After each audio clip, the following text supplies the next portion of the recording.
The strength of a civilization depends less on its military might and more on the durability of its physical records. When the materials used to store information change, the empire itself inevitably shifts to match them. Canadian economist Harold Innis realized that every communication tool, from a clay tablet to a digital screen, carries a hidden physical bias. He called heavy materials like stone time-biased. Surviving for millennia, they favor religious traditions and decentralized communities. Space-biased media, like paper, are light and easy to carry. They allow a central power to command distant provinces, though the material rots within decades. By weighing the materials a civilization used to speak, we can see the exact mechanics of why they flourished and why they eventually fell. Ancient Egypt was a civilization defined by stone. In an era before easy transport, a granite slab was a permanent anchor, a medium that favored local authority over a sprawling central administration. This bias toward time pushed Egyptian culture to prioritize the eternal over the immediate. Life was organized around the afterlife, and power was held by an absolute monarchy that claimed to be as unchanging as the rocks themselves. Carving these intricate hieroglyphics into stone was an exhausting, specialized craft. One mistake could ruin months of work, meaning writing was never a tool for the masses. This created a monopoly of knowledge. Because only a tiny elite of priests and scribes could master this difficult medium, they effectively owned the society's history, laws, and religious identity. While Egypt's culture survived for over 3,000 years, it became a prisoner of its own permanence. The rigid communication system that gave them longevity also made it impossible for the society to adapt when more flexible rivals arrived. This fragment of papyrus represents a total shift in Roman governments.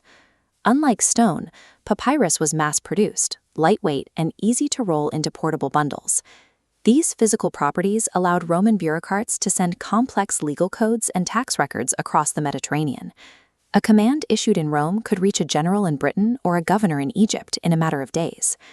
This speed allowed the empire to manage a massive, centralized military bureaucracy that governed millions of people from a single city. But papyrus is inherently fragile.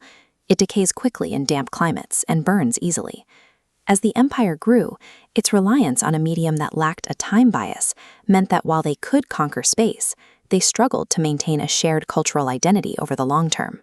Rome's administrative network eventually became too large for its fragile communication tools to support, leading the empire to fracture under the sheer difficulty of keeping its distant provinces connected. The Greeks disrupted these ancient monopolies with a simple technology, the phonetic alphabet. Instead of hundreds of complex signs, they used about 24 repeatable symbols. Because this system could be learned in weeks rather than years, writing moved out of the temples and into the hands of common citizens. This widespread literacy allowed for the recording of oral traditions and fostered the independent thinking that challenged the absolute power of kings.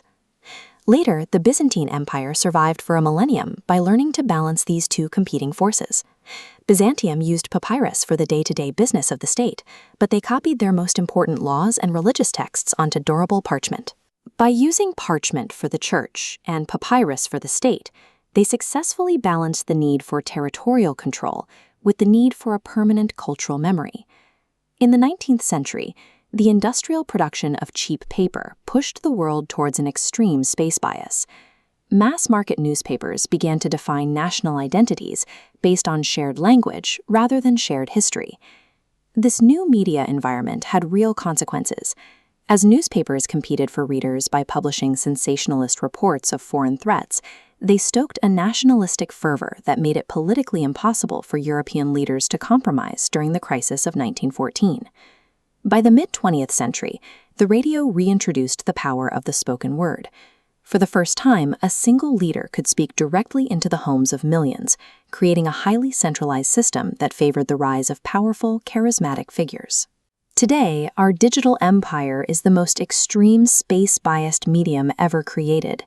Data moves globally in milliseconds, yet the medium is physically ephemeral, dependent on a complex, fragile grid that could vanish in an instant.